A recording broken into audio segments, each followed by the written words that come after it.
Okay, welcome to my first ever Power Quickpot Cooking by Seth Snare and Tom Snare. This episode is going to focus on how to make buttermilk with, of course, the Power Quickpot unit. It's a pressure cooker for anybody who does not know, and it is very versatile. It gives you many options, and this first episode, like I said, is going to be for buttermilk. So let's get started. Okay, now first things first, we want to make sure that we have all of the equipment and attachments and everything that goes with the Power QuickPot pressure cooker. Right now I'm showing the Power QuickPot unit itself that is currently plugged in. We have the container that we will be putting the buttermilk in, and then we need the ingredients. So we have 1 gallon of whole milk and a container of 1 quart of buttermilk. We will be making the buttermilk using that as a starter, okay? So be prepared. We will be needing a cup, measuring cup, and a lid for the Power QuickPot unit. However, not the locking lid, just a glass lid that comes with the device. So, first things first, we put the milk inside the container and, of course, the container within the unit itself so that we get everything going. And then we take the glass lid, as I mentioned, and put it on there. Now we want to turn on the unit by pressing Sauté. It should give you several different options. It really doesn't matter which one you choose because we will be setting the timer and temperature manually. But just for the fun of it, I typically choose any meat-based option. You could choose vegetables if you want to. Doesn't matter. Make your choice. Shouldn't be hard, I hope. Next, we press Sauté. Yes, that's right, of course. So it is on the screen, is showing the different lists, and it's giving different options. I usually set it to the highest setting I can find, basically. That's what you want to do. Now we go and press temp so that we can manually adjust the temperature to its maximum. Once you press the temp button, the temp option comes up, and you just adjust the little knob right there in the center. You will see it increase or decrease based on the direction that you spin it. Set it to the highest that you can get. It will loop, so be careful. Now that it is active, running on its highest setting, the milk will be getting hot very quickly. Our goal is to get the milk up to 185 degrees, and we want to hold it at that temperature. So what we want to do is put a thermometer in it and keep check of it. You will see that the temperature will raise fairly quickly. It might take upwards of 20 minutes, but I guess it just depends on any environmental setting. So just consider yourself a 20-minute layover. All right, we are approximately 180. Now you can see right there, I'm going to want to turn down the temperature on the unit. See this?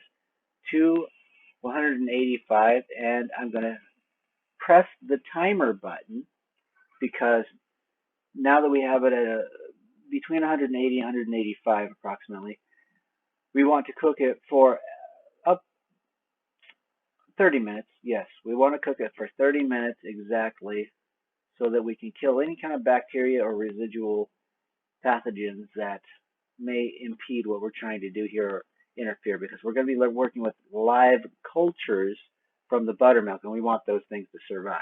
So 185 for 30 minutes. Okay, let's do this. Once the time is set, I have adjusted it.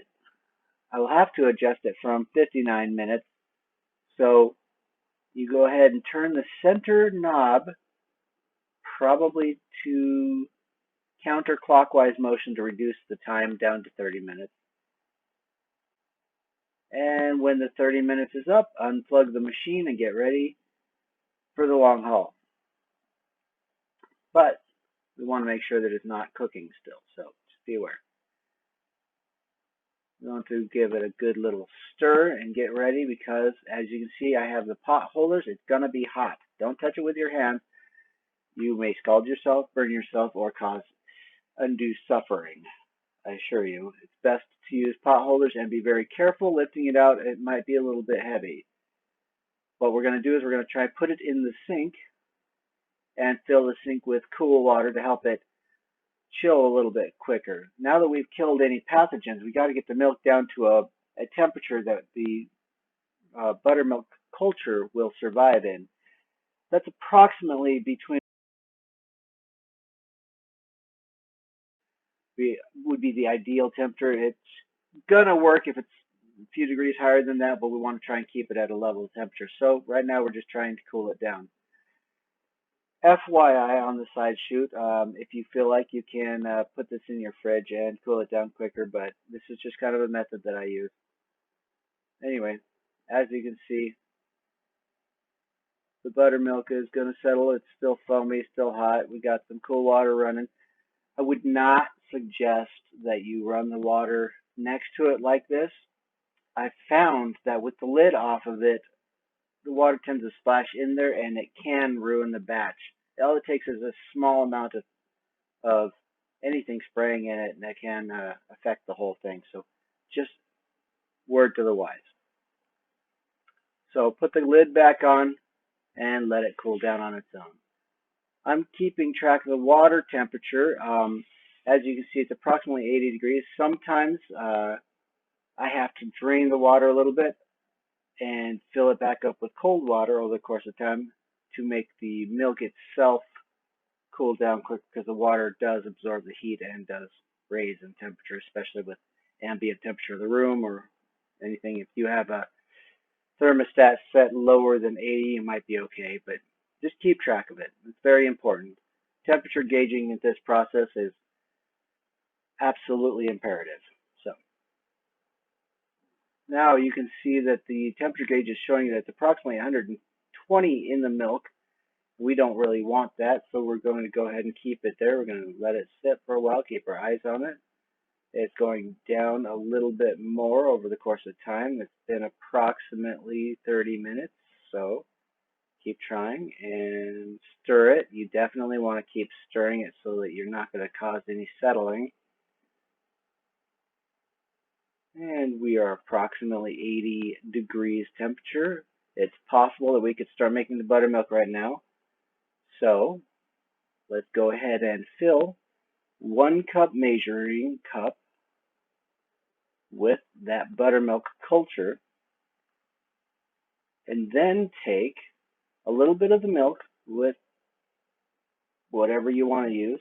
I'm using a bit of a ladle here for it, but yeah, we're going to put it inside the cup so that we can mix them appropriately and help get them at an even temperature together without scalding the buttermilk culture. So put that in there and stir it up. You can be gentle with it, don't be too fast. Obviously we don't want any splashing, or there is no need to be too quick with this or slow. Just gotta go at an even pace and slowly put the milk mixture with the buttermilk into the pot, stirring as you put it in, preferably. Forgive me that I had some troubles taking a picture and stirring and pouring the buttermilk in. So yeah, preferably you stir it in while you're pouring. So there we go. That's everything. Continue stirring for a few minutes to let everything be thoroughly mixed. And keep it in the cool water a little bit longer to try and make sure we can keep it at an even pace. I like to do this for about 30 minutes, maybe 45 minutes to an hour at most, but we will be draining out the water soon because we want to keep it at an even temperature. Now that the water is drained, we want to remove the lid and put a towel on top.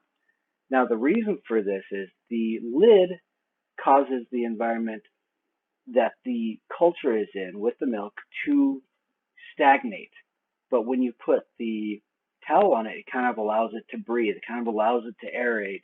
And we really want an aerated buttermilk so that it's not going to become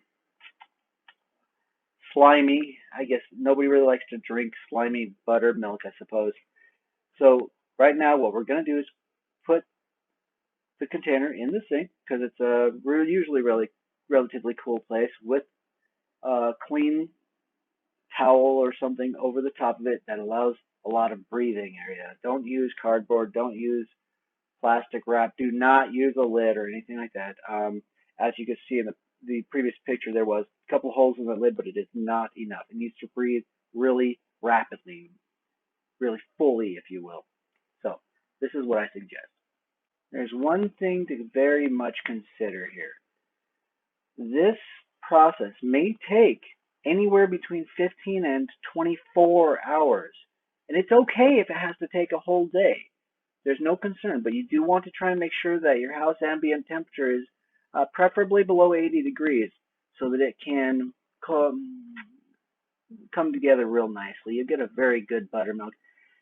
I have had it work as few as 15, 16 hours, but this is a long process, so you definitely want to have some patience with it. You don't want to go checking it. You don't want to go stirring it. Just let it sit, let it do its thing. It will absolutely work. After approximately 16 hours or 15 hours, whatever you prefer, take a little test, see how it is. If it's not to your preference, let it sit a few more hours. Test it once every 4 hours, and you should be good. Once you have established that the buttermilk is exactly where you prefer it, rinse out that container of milk that you had, and then put a funnel in the top so that you can use it to hold your buttermilk, because you got a whole gallon, so be prepared. I got a little bit of help here. I'm putting some of that buttermilk into the container by just pouring it over the filter. That's Tom holding the camera right now, and me putting the buttermilk in there. And I overfilled it slightly. There's a little cooling, but that made a very good buttermilk, and we are still drinking on it at the moment of the filming of this video, so definitely enjoyable. Well, I hope that you did enjoy my video, and I hope that if you're using the Power Quickpot unit, that you will get some use out of this and put it to some good meals, some good food, some good family fun, and enjoy yourself. Hey, you guys have yourself a good day. Until next time, this is Seth and Tom signing off.